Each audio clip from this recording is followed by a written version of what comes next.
Hello guys! Magandang araw sa inyong lahat. Nakapag-decide na po ba kayong maggawa ng YouTube? Gawa ng sariling YouTube channel? Kung meron na po kayo nagawa, ay ayos po. Eto, bigat. Kung hindi pa po, di gawa po kayo. Kung nakapag-decide na po kayong maggawa ng inyong YouTube channel, bigyan ko na lang po kayo ng konting tip, para medyo umano tayo sa channel nyo. Mabigyan ko kayo ng konting payo lang. Hindi naman po ako eksperto po talaga dyan, pero medyo makakaroon kayo ng konti idea para lalo na yung mga beginners saka yung mga small YouTube channel po, na maano natin. Well, sige po, umpisa na po natin. Number 1 po, hindi naman masyadong pero mas kailangan po natin ng magandang camera, magandang kuha, at least 4K yung camera. Pero pwede rin naman yung anong camera ko kayo ngayon, kung nag-uumpisa pa lang ko kayo, kung ano yung gamit nyo, kasi hindi po kayo sanay, kailangan lang natin maganda yung kuha. Isang tip sa pagiging magandang kuha is parang slow mo nyo lang yung camera. Hindi yung parang nagmamadali kayo, para hindi yung nalilito yung mga nanonood. Kung kayo sa video, kung ganito katulad nito naka-steady, okay lang po yun. Iano nyo na lang na medyo stable yung lalagyan, para maganda. Next is, kung medyo may kaya kayo, mas maganda may mic para mas malakas po, napipilter po yung mga sounds na ako wala pa akong mic. Pero okay na po yung pag-umpisa po, Tapos kailangan natin ng pang-edit. Hindi naman basta-basta gawa tayong video dire-diretso po, Kailangan nyo doon ng pang-edit din po natin yun, yun po yung kailangan natin para medyo maganda-ganda yung dating ng ating mga video. Recommend ko po CapCut. Madali lang matutunan kung hindi pa kayo sanay. Download nyo lang po, free po yun. Pero may yung iba pong mga magaganda may bayad. Bahala na lang kayo kung gusto nyo ng bayad. Para para sa Netflix babayad kayo ng monthly. Sige po. Yun po yung una.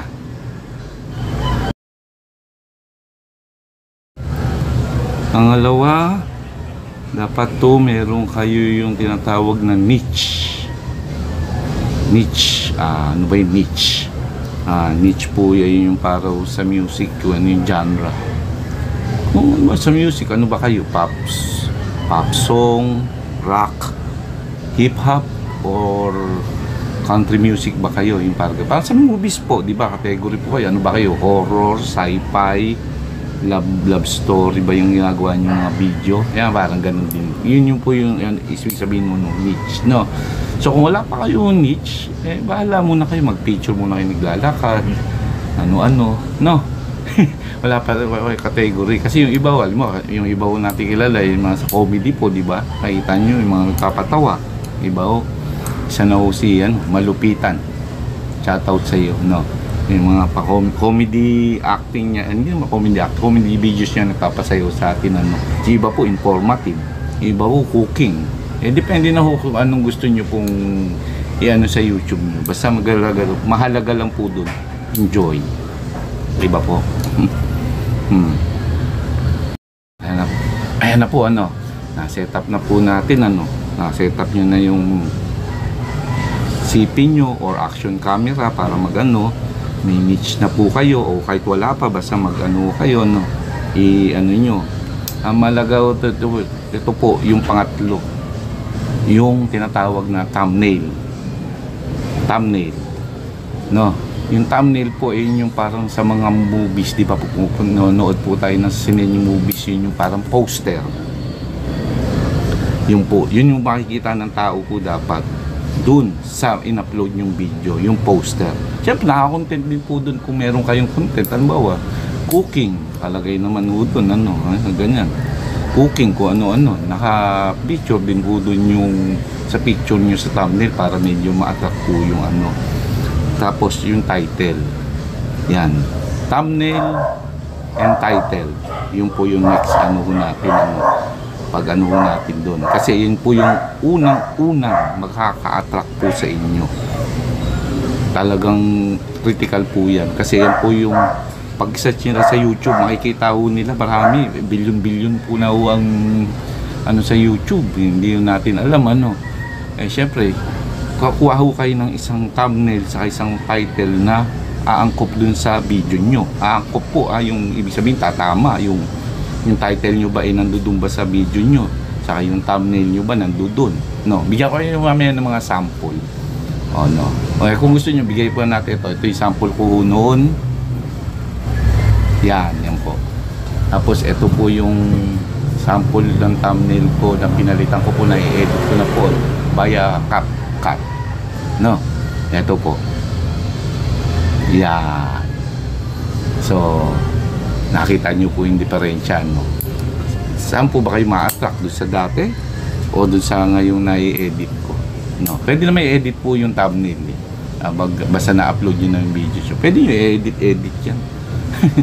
Basta i-ano nyo na lang, i-edit nyo na lang po. Yung pag-i-edit po, note po kayo kaila Dan the Creator, no?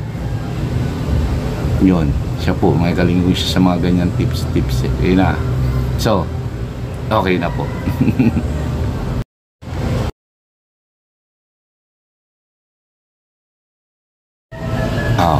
Next naman no, nakagawa na tayo ng ating thumbnail sa title, no? Edit nyo po yung video nyo. Pwede po kayo sa CapCut na may libre naman, no? Alam nyo yung mga background music, yung patawa kayo, bigla may tumatawa, o kaya parang may nasabi kayong mga ano na may yung mga ganun, mga sound effect. Nandun din naman sa ano. Lagyan nyo ng medyo konti lang, masyadong sound effect po via CapCut para umaano no, sa pag-edit, para medyo may dating ho. Kumbaga para bang sa niluluto may konting spice ang inyong ulam. Yan, para umanda po yung videos niyo na.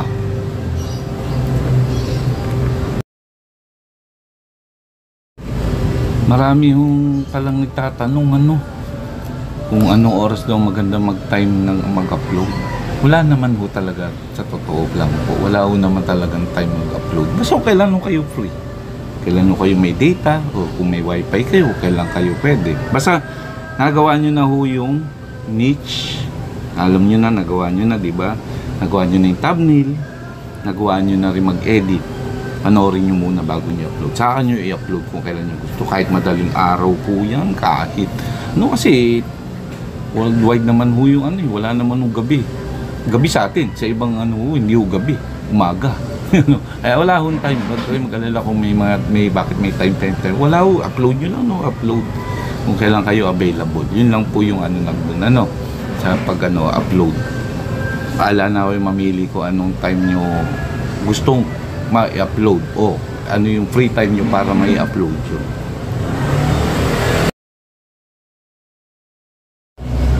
O yan, pag-usapan na natin yung time to upload. Kung na-upload nyo na po, ito po yung dyan, kung bagong upload lang kayo o unang upload nyo pa lang po, input nyo yung mga families nyo, mga friends nyo, close friends, na may YouTube channel ka na panoorin. I-text nyo lang po, kasi sa pagkakamali ko, inaano sa messenger yung attachment yung parang video. Hindi ho, input nyo na meron kayong gantong account, meron kayong YouTube na video na na-upload do ngayon, para may manood. Hindi, para magkaroon ng views.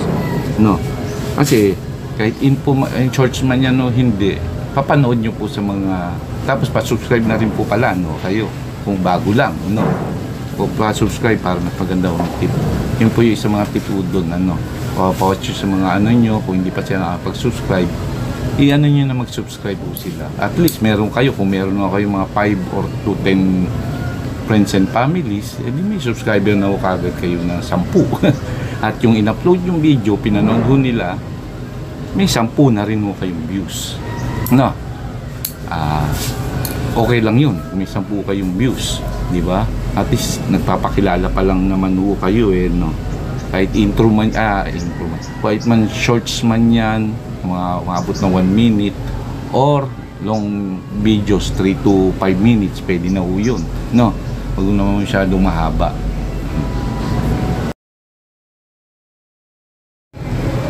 Yun, na-upload nyo na, di ba? Ayos na. So, na-input nyo na yung mga families nyo via text message or nasabihan nyo, no?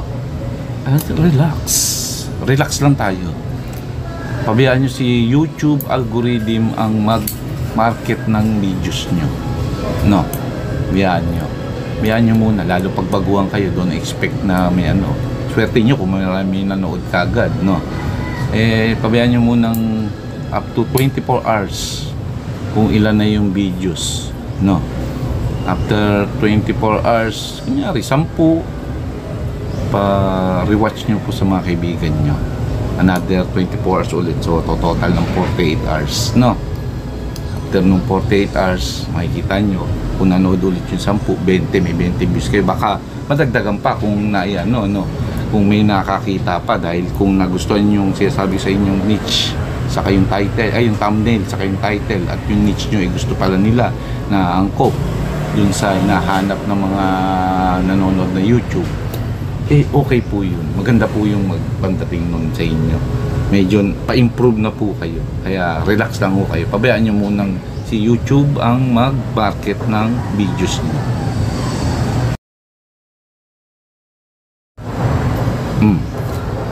Most mistakes pa po pala nang gagawa ng mga small content creator sa YouTube po, saka sa mga beginners po, masyado kayo naiinip. Be patient. Hindi ho basta-basta ho yan na tutubo or lalago ng overnight or 24 hours. Pabayaan nyo lang po muna. Magbigyan. Ano nyo po, laan nyo po yung kahit mga 1 week. Para ho yung parang nagtanim kayo ng palay, di ba? Hindi naman ho kagad tutubo at yan. May panahon din ho yun. Parang ganun lang ho sa YouTube. Kaya po pag wag ho kayo masyadong maging mainipin. Be patient. Patient is a virtue. No po. Ito pa ho isa. Enjoy making videos na lang po. Kasi pag gagawa natin ng videos, lalo pag na-upload sa YouTube, ito ay nagiging natin parang memories. Kumbaga nung araw parang photo album na naka-video. Di ba yung mga photo album po, yung mga litrato natin since bata ho tayo hanggang sa lumaki, hanggang sa nakagraduate. Di ba po? Birthday, mga ganung okasyon, nilalagay yung nasa photo album yung parang ganyan din sa video. Kaya kumbaga ang nyo is parang pagtanda-tanda o pag kunyari may mga apo na kayo o mga anak, mga apo, may papakita nyo na may video ka nun. Ito yung mata. Hindi lang basta picture, at least gumagalaw na madali yung ma-access, no? Madali yung natin ma-access na inaano natin doon, no? Huwag nyo masyado isipin yung pag-monetize at po. Kung gusto nyo ma-monetize kayo o magkaroon ng 1,000 subscribers, dandahan lang po. Galingan nyo lang po yung paggagawa ng video at yung siguro din yung niche, maraming niche, di ba yung sabi ko na marami kong gustong manood ng mga ganong klase, no? Sa paggagawa nga pala ng mga videos, niche and thumbnails, may re-recommenda nga pa po pala ako sa inyo, no? Isa na ho dito si vidIQ, si Sir Rob Wilson, no? Maraming salamat sa kanya. Pero yun, English yun. Thank you. Shout out kay Mr. Rob Wilson of vidIQ, no? Bibigay ko sa kanya yung tip. At sa mga iba pang katulad ng pagkukuha ng mga mga thumbnail or mga iba pang tips, no? Si Dan the Creator, yan, si Mr. Daniel Thomas, shout out Mr. Daniel Thomas po, ng the Dan the Creator na channel, no? Maganda ho mag-subscribe po kayo dito pareho para mas maano po nila, no? no, para tas panoorin nyo po yung iba mo nilang mga tips, no, para mapaganda-ganda yung video natin. Ito lang pong maganda maipapayo ko, no, gagawa tayo ng video. Relax, enjoy nyo lang pagkagawa. Relax lang kayo kasi kayo din man ang ano eh, parang sa inyo rin yun eh. More on sa memories po natin ano, yun lang po, ano nyo muna sa utak nyo, no? Pag ano, para medyo maano kayo, be consistent. Kung may niche na kayo, be consistent, no? Upload do kayo ng mga, kung shorts, mga 3 times a week, mga long videos, yung mga 3 to 5 minutes, 10 minutes, mga twice a week, once a week, para ano, kasi pag medyo nawala ho kayo sa sirkulasyon, nag-create kayo mga 3 videos tapos hindi na naman kayo nag-create mga ilang buwan, eh sasabihin ho ni YouTube, sa yung YouTube algorithm na ano ba to, nagtumaan lang ba to, nagpapansin lang ba to, diba? Para siyempre may mga viewers nyo rin mawawala rin ho eh, no, pag nagustuhan yung content nyo, no. So yun lang yung magandang may papayo natin dun, ano, just relax, enjoy, gagawa lang kayo ng videos na gusto nyo, kahit anong videos eh, diba po? Yun lang ho yun, di ba? Ito, papakita ko po sa inyo, no? Ito po yung sa thumbnail po. Ito po yung thumbnail ko dati. Yan. Kita nyo? Yan yung unang thumbnail ko nung natuto po ako. Pag ko sila vidIQ sa si Dan the Creator eh, sa Baya CapCut. Ito po yung bagong ano. Yan. O, di ba? Yan, di ba? Medyo attractive, medyo nakaka-attract po sa atin, ano, medyo mas madali kung yung mapindot, ano. Sinasabi nga nila is lagyan na lang ho ng magandang words dun na readable, saka hindi naman colorful, kita po contrast. Kung medyo dark yung background nyo, mas ano nyo pa ho yun nasa words na, kung may words ho kayo lalagay sa picture, no, para maka-attract po ng ano. And again, the title, no, mas dapat yung title doon sa sinabi nyo, kasi pag mali ho yung title, mali ho yung napanood ng video, eh baka hindi na ho sila bumalik manood sa inyo, no. Yun lang po yung magandang tip po. Sige po, nandito na lang po ako po si Yanols, saka na lang po sa video, kita ulit sana. Maraming salamat po.